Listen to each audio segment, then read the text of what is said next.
few things to watch out for as you're learning classical guitar technique.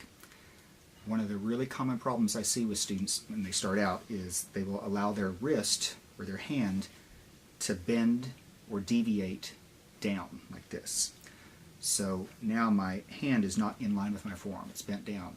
Sometimes students will do the opposite, they'll deviate or bend the wrist up like that. Once again, that's also not good. You want to try to keep the hand generally right in line with your forearm for the most part.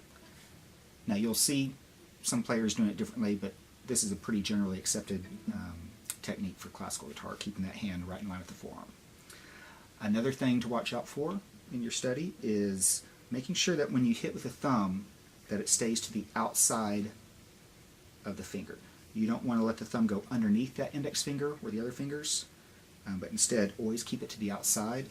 One of the really common things I see with students is they'll get their right hand set up and they let it tilt out too far this way, which makes it really hard to avoid letting the thumb go underneath those fingers. So this is a bad technique. You want to avoid this.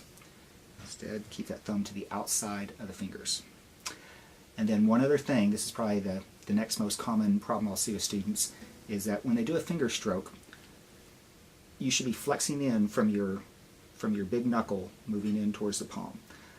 Well, oftentimes I'll see students where they lift up at the big knuckle. So instead of pushing through the string, they're kind of pulling it out away. Avoid lifting up from the big knuckle when you're playing with your fingers. Instead, flex in from that big knuckle joint. So when you look down from your perspective, if you see that big knuckle lifting up away from the string, that's something you want to correct. You want to make sure it's flexing in. Okay, good luck.